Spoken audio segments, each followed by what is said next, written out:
Buckle up, everyone, because today we're diving headfirst into a Reddit post that's got everyone talking. Oh, yeah. This one's a doozy. It's a story about family loyalty, betrayal, and the internet's very vocal judgment. Basically, a woman's sister confesses to having an affair and begs her to keep it a secret. Classic, right? Yeah. Except it gets even juicier. Oh, it does. Mm-hmm. The sister then blames the original poster, let's call her OP, for ruining her life when the husband inevitably finds out. Talk about adding insult to injury. It's fascinating how she tries to shift the blame, projecting her own guilt onto the OP. It's a way of avoiding responsibility. And the Reddit community, they were not having it. The comments blew up with people siding with the OP and calling out the sister's hypocrisy. The internet does love a good call-out, doesn't it? It's like everyone rallied around this idea that you just don't do that to your family, and you certainly don't try to weasel out of responsibility for your actions. Right. It's like a giant virtual chorus of, you made your bed, now lie in it. Exactly. And it's interesting how infidelity seems to be one of those universal things that people just don't condone. There's a sense of sanctity when it comes to committed relationships. Oh, absolutely. I mean, some of these comments were brutal. Like one person wrote, she chose to sit on something other than her husband's. Ouch. But at the core of that snarky remark is a fundamental truth. Infidelity is a choice, and it comes with consequences. The Reddit community wasn't letting her forget that. And they weren't mincing words. Someone else said, cheaters don't have a good life in the end when they get smacked with a harsh comeuppance. It's like that whole karma thing. Definitely a strong belief in reaping what you sow. That said, the OP also revealed that her parents are actually siding with the cheating sister, which adds a whole other layer to this. Wait, seriously? They're okay with the affair and the lying? Apparently, they think the OP should have protected her sister, even if it meant lying to the husband. It really gets into this tricky territory of family loyalty versus personal morals. It's like that age-old question. Do you protect your family no matter what? Or do you stand by your own values even when it causes conflict? And a lot of the Reddit comments picked up on that too. People were expressing concern that the parents were enabling the sister's behavior, which could have long-term negative effects. So it's not just about the cheating, but also about the family dynamic and how they're handling it. Exactly. It brings up the whole idea of whether you're truly helping someone by shielding them from the consequences of their actions. Yeah, food for thought, right? Like, are you actually doing more harm than good by constantly rescuing someone from their own messes? Definitely something to ponder. Okay, so we've got this cheating sister facing a potential marital meltdown, a judgmental internet jury, and parents who seem to be more focused on protecting her than addressing the real problem. This is going to be good. It really gets you thinking about the ripple effects, It's not just contained to the couple involved. It affects everyone around them. Oh, yeah, for sure. And speaking of ripples, let's see what else the Reddit community had to say about all of this.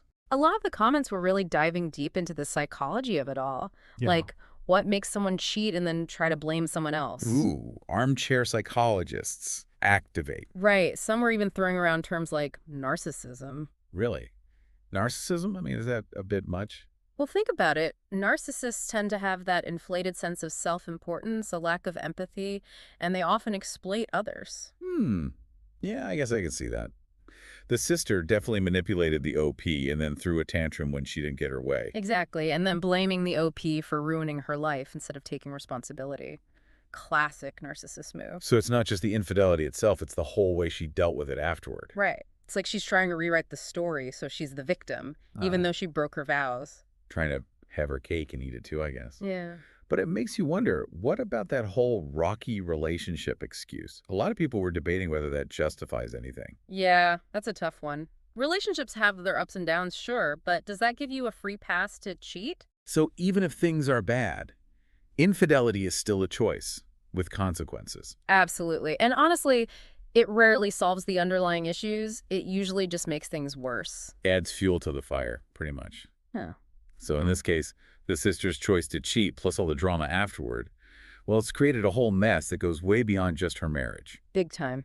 It's like that saying, actions have consequences. Yeah. And those consequences can be far-reaching. Speaking of consequences, let's go back to those enabling parents.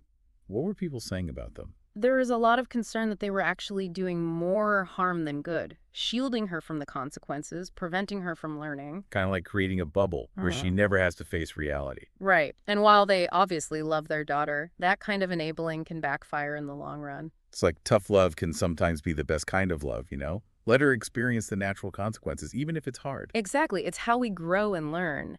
And when you constantly rescue someone, you might be preventing that growth. Plus, it sends a pretty messed up message to everyone else in the Oh, family. we're sure. It can breed resentment, and it can make the person being enabled feel like they're above the rules. Yikes. A recipe for disaster. Yeah. So how do you break free from that kind of unhealthy dynamic? It's not easy, but it often starts with honest communication, setting boundaries, expressing concerns, maybe even family therapy. Yeah, sometimes you need an outside perspective to help navigate those tough conversations. Absolutely.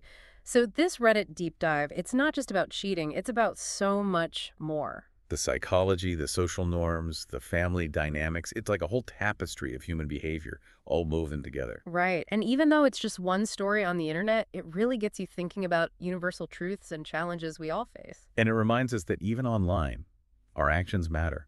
What we say and do can have a real impact, not just on ourselves, but on others too. Well said. Okay, let's switch gears for a minute and talk about what we can learn from this whole experience. Okay, so we spent a lot of time dissecting this whole Reddit saga, but what can we actually learn from it? Like beyond the entertainment value? I think one of the biggest takeaways is the power of social norms. Even in this anonymous online world, people still feel this need to call out behavior that goes against those norms. That's like Reddit becomes this giant courtroom of public opinion. Right. And you could say it's just mob mentality, Hmm. but I think it goes deeper than that. People Yeah. are tapping into these shared values and using the platform to reinforce them. Like a digital echo chamber of this is what we believe in. Exactly. And that collective voice, it can be really powerful. It validates victims, it provides support, and it ultimately contributes to this sense of accountability. That makes sense. But let's zoom out a bit. What about our listeners? What can they take away from this, even if they've never been through something like infidelity? Well, for me, it highlights how important boundaries are in any relationship, whether it's romantic, family, friends, whatever. You have a right to protect yourself and to say no to things that violate your values. Okay, but that's easier said than done. How do you actually set those boundaries, especially with people you care about? It all comes down to communication. Being open and honest, explaining why you're uncomfortable with something and what your limits are. But what about when people try to guilt you, make you feel like you're betraying them by setting those boundaries? You have to remember you're not responsible for their choices or their emotions. You can be supportive without being complicit. Right. You can love someone without condoning their action. Exactly. And sometimes that tough love, that's what actually helps them the most. It can be the catalyst for change. So it's not always about rescuing people, it's about letting them face the consequences and hopefully learn from their mistakes. And by setting boundaries, you're also setting a good example for others. You're showing them that it's okay to stand up for yourself. So this whole Reddit deep dive, it's about way more than just infidelity. It's about honesty, accountability, and those boundaries we were talking about. It's about taking responsibility for ourselves and expecting others to do the same. And remembering that our actions have consequences, both online and offline. Couldn't have said it better myself. So on that note, we'll leave you with plenty to think about. Keep those conversations going, folks, and we'll see you next time for another deep dive. Until then, stay curious.